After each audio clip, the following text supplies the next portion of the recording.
que pendant que j'étais dans la voiture, alors je priais Dieu. Je ne savais pas comment, qu'est-ce que je devais enseigner le dimanche. Et Dieu va me dire la vie nouvelle en Christ.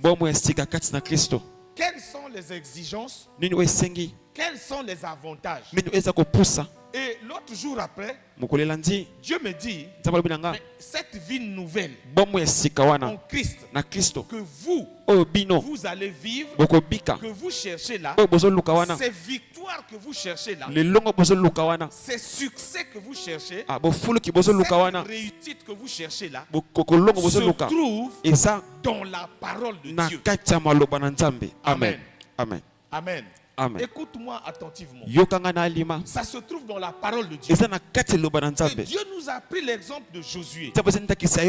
Quand Dieu a commencé à parler à Josué, je veux que tu m'écoutes. Tes pensées sont en train de vaguer. Tes pensées, je vois tes pensées sont en train de vaguer là. Ne te pose pas de questions, écoute-moi d'abord. Écoute-moi d'abord.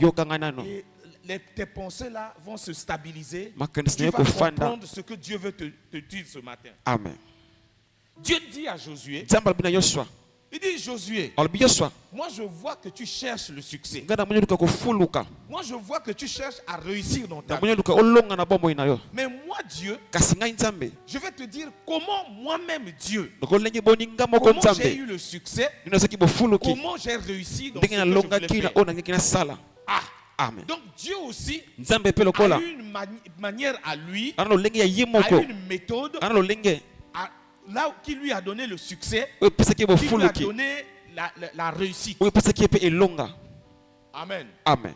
Quand on parle de succès, c'est qu'il y a échec aussi. Ça, c'est clair.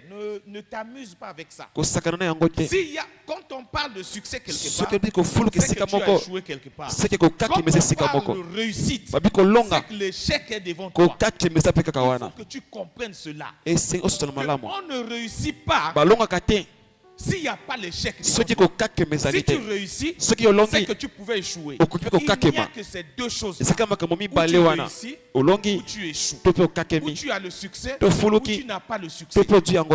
C'est clair et c'est net. Amen. Amen. Donc Dieu lui-même, quand on analyse ça, c'est que Dieu a vu. Il y a des moments où Dieu n'a pas eu le succès. Il y a des moments où Dieu a échoué. Tu vas me dire encore, est-ce que Dieu peut ne pas avoir le succès? Amen. Est-ce que Dieu va échouer encore? Lui, Dieu qui connaît tout, qui fait tout. Nous avons vu avec le Genèse 1. Quand Dieu a créé le ciel et la terre, on ne nous donne pas la suite. On nous dit simplement que la terre était informe et vide. C'est la énième fois. Je reviendrai toujours jusqu'à ce que cela soit dans ta tête, que ce soit la répétition, pour que tu comprennes. Amen. Tu n'es pas venu ici pour chercher une prophétie ou non. Il faut que tu aies les armes pour que toi-même tu puisses créer ton succès toi-même, que tu puisses réussir par toi-même. Nous sommes fatigués des pasteurs, des prophètes qui prêchent après le succès. Quand tu as le succès, c'est sur lui que tu vas rendre toute la gloire. Non, non, non, non. Dieu ne veut pas de ça. Dieu veut que toi-même, tu t'asseyes, que tu prennes une décision. Quand tu fais quelque chose, tu as le succès. Quand tu fais quelque chose, tu réussis. À ce moment-là, tu sauras que par moi-même, je ne pouvais pas faire ça. Par moi-même, je ne devais pas arriver là. Si je suis arrivé, c'est qu'il y a quelqu'un qui m'a aidé, qui m'a montré comment faire et qui m'a emmené à cette réussite. Amen. Nous avons vu que Dieu a créé le ciel et la terre. Et on dit que c'était informe et vide. Et Dieu lui-même est revenu, a commencé à parler. Quand il a parlé, le ciel est apparu. Il a parlé, la terre est sortie. Quand il a parlé, la lumière est venue. Et il a trouvé que c'était bon. Alors pourquoi au départ Dieu a créé la terre sans forme et quand vous cherchez, on va voir là l'obscurité, les ténèbres. c'est le nom de quelqu'un. C'est la nature de quelqu'un. C'est pas le noir que tu vois parce qu'il y a pas de nom. Donc ça veut dire quoi? Qu'il y avait quelqu'un qui est venu, qui a changé la nature de la lumière qui était là, a donné les ténèbres, a changé la nature de la terre, est devenu informe et vide. Parce que Dieu, intelligent qu'il est, Dieu, créateur de toutes choses, tu ne peux pas faire un plat si toi-même tu n'as pas l'idée de ce plat-là. Amen. Et comprenez, mes amis, la parole de Dieu est simple. Tu ne peux pas, une femme ne peut pas aller chez un tailleur pour faire une robe sans avoir l'idée de la robe qu'il va faire. Amen. Elle va toujours avoir une image de cette robe-là. C'est pourquoi il appelle ça modèle. Amen. Amen. Et quand il arrive chez le tailleur, il dit fais-moi ça. Ça doit être comme ça. Ça doit être comme ça. Oui ou non? Donc, comment pouvez-vous penser que Dieu, qui est intelligent, puisse créer la terre sans forme et vide dedans? Non, c'est pas comme ça.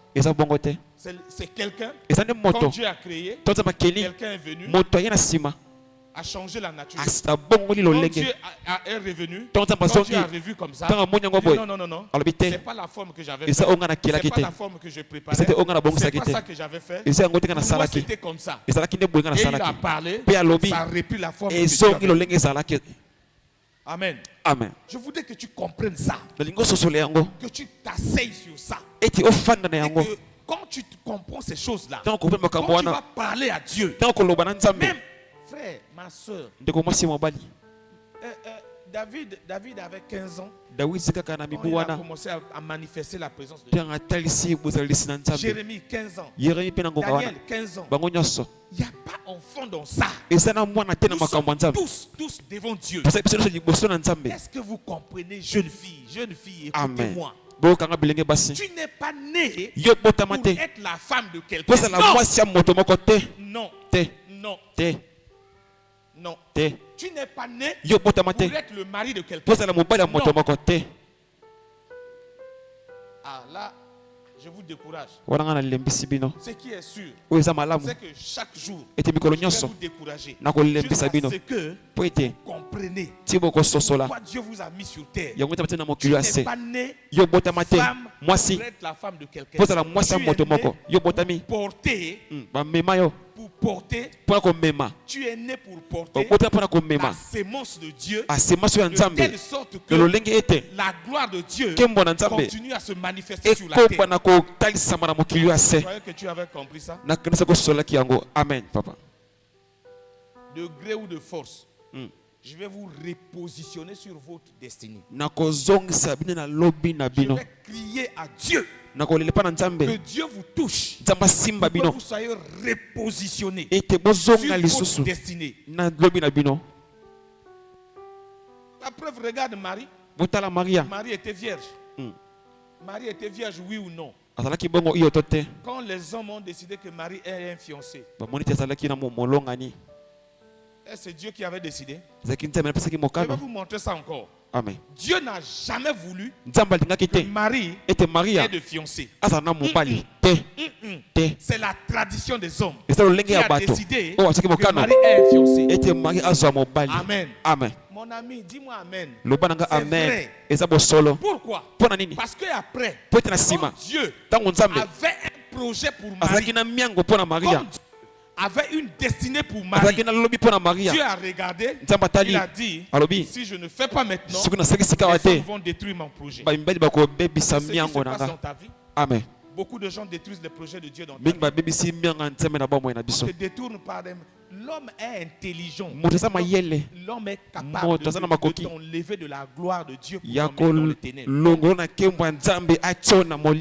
Amen. Parce qu'il a été capable de créer la tour de Babel, de construire la tour de Babel. Attention aux hommes. L'homme est capable, que ce soit femme ou homme, ils sont capables. L'être humain est capable de te déconnecter de ta destinée.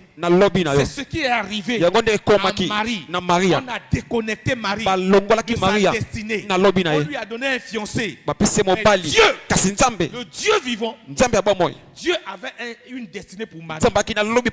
Dieu s'est arrêté. Il a dit que le moment est venu. Marie, maintenant là, porte ma sémence. Quand Marie a porté la sémence, vous voyez, est-ce que je parle aux jeunes filles là, plaquez avec vos petits corps là, plaquez partout.